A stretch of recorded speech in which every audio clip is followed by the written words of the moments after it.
ठीक है। अब मेरे साथ अहबाद ग्रेवाल जी हैं और बीजेपी के प्रवक्ता आरपी सिंह जी हैं। आम आदमी पार्टी के अहबाद ग्रेवाल को सुनना पहले जरूरी हो जाता है। आपने एक पुलिस पूर्व डीजीपी को सुना है, अहबाद ग्रेवाल जी, उनका कहना है कि पंजाब पुलिस के काम करने का तरीका गलत है। क्या कहेंगे आप? तो इसका मतलब ये सियासत से प्रेरित, नियमों का ध्यान नहीं रखा गया, पुलिस को भी आपने कठपुतली बना दिया।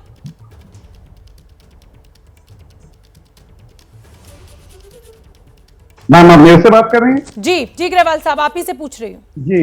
जी मैम, ऐसे है, कुछ भी सियासत से प्रेरित नहीं है। ये क्रोनोलॉजी समझिए, बीजेपी क्या करती है, पहले इनके लोग नफरत फैलाते हैं, उल्टी सीधी बातें करते हैं। पंजाब पुलिस ने 5 बार नोटिस दिया। 5 बार नोटिस देने के बाद जब दिल्ली पुलिस को कंसर्न थाने में इन्फॉर्म करने गए तो वीडियो मौजूद है। पंजाब पुलिस की टीम को उल्टा वहां डिटेन करने की कोशिश की गई। तो उसके बाद जब बग्गा जी पे आज कार्रवाई होती है तो फिर इन्हें ये लगा कि ये कैसे हो सकता है, ये तो हमारा कॉपीराइट है, हम तो नफरत फैलाने वालों को प्रोटेक्ट करेंगे। और इन्होंने फटाफट जाके उनको रोकने की कोशिश की। बाकी मानयोग हाईकोर्ट में, पंजाब हरियाणा हाईकोर्ट में मामला चल रहा है, दूध का दूध पानी का पानी हो जाएगा। आप ये सोचना भी गलत होगा कि इतने हाई प्रोफाइल केस में पंजाब पुलिस प्रोसीजरल लैप्सेस कर देगी। किसी प्रकार की कोई प्रोसीजरल लैप्स नहीं है। बात यह है कि दिल्ली पुलिस इंटरेस्टेड ही नहीं थी किसी भी प्रकार से कोऑपरेट करने में। ठीक है। अब हमारा सीधा कहना यह है मैम कि नफरत फैलाने वाले छोड़े नहीं जाएंगे। ठीक है आरपी सिंह जी, देखिए मैंने आपके पक्ष को सुन लिया। पुलिस के पूर्व डीजीपी ने अपनी बात बताई कि किस पुलिस की क्या गलती है। आरपी सिंह जी क्या कहेंगे आप इस पूरे मामले को? दुखद यह है कि 3 राज्यों की पुलिस आमने सामने खड़ी हो गई। हरियाणा में क्योंकि बीजेपी की सरकार है इसलिए आपने किसी पुलिस जो अपना सरकारी काम कर रही थी उसमें बाधा पहुंचाने का आरोप आपके ऊपर लग रहा है। देखिए, पहली बात तो मैं थोड़ा एक केस का रेफरेंस दे दूं। ये संदीप कुमार वर्सेस स्टेट दिल्ली सरकार के वर्सेस है, 2019 का केस है। मुरलीधर जी और धनवंत सिंह जी की कोर्ट में केस है।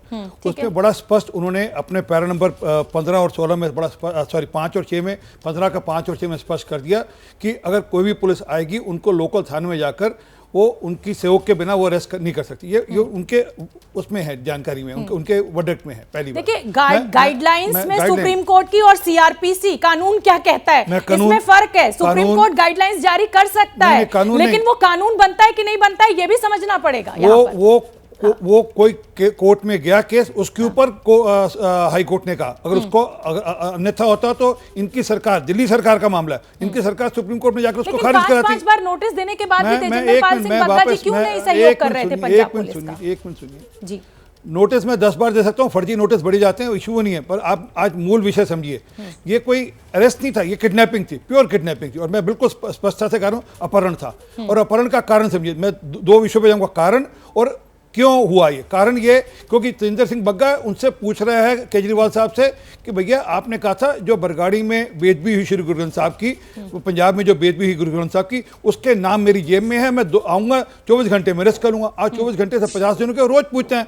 आज मैं केजरीवाल साहब आपसे कह रहा हूँ वही प्रश्न जो बग्गा का प्रश्न था कि उन लोगों को जिन्होंने श्री गुरु ग्रंथ साहब की पंजाब में बेदबी करी थी उनको अरेस्ट की कब करेंगे, उनके नाम आपकी जेब में। अरे एक मिनट बात मेरी बात, इस समय तो 3 राज्यों की पुलिस खड़ी हो गई है, व्यवस्था पर सवाल खड़े हो गए। व्यवस्था की नहीं, व्यवस्था नहीं, पहले आप विषय समझेंगे, व्यवस्था समझा जाएगा। दूसरा जो विषय है, ये आज का दिन क्यों चुना? कल खालिस्तानी पकड़े जाते हैं करनाल में, उनकी जब डिटेल निकाली जाती है फिरोजपुर में जाया जाता है। अगर आज ये सारा मामला नहीं चल रहा तो आज सब हर कोई पूछ रहा था भगवंत मान से कि ये खालिस्तानी तवाने पंजाब में वापस से सिर क्यों उठा रहे हैं। ठीक है, मतलब मुद्दे को भटकाने के लिए ये पंजाब पुलिस पहुंची। देखिए मुझे माता जी भी दिखने लगी है तेजिंदर पाल सिंह बग्गा की, मुझे उनको इंतजार कराना अच्छा नहीं लग रहा है। मैं आपसे जानना चाहूंगी कि आज जब पुलिस पहुंची तो क्या किसी तरीके की बदसलूकी की गई? उन्होंने वारंट दिखाया था या नहीं दिखाया था? तेजिंदर जी से उन्होंने चलने के लिए कहा था या बस घसीटा घसीटी होने लगी? कमलजीत जी, मैं आपको बताना चाहती हूँ, मैं अभी बिहार में हूँ और मुझे फोन आया कि लगभग कुछ बंदे हमारे घर में आए हैं और उन्होंने आकर तेजिंदर को घसीट के ले जाने की कोशिश की है।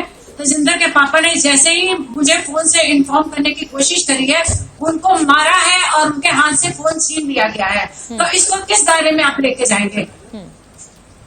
और घसीट के लेके गए हैं।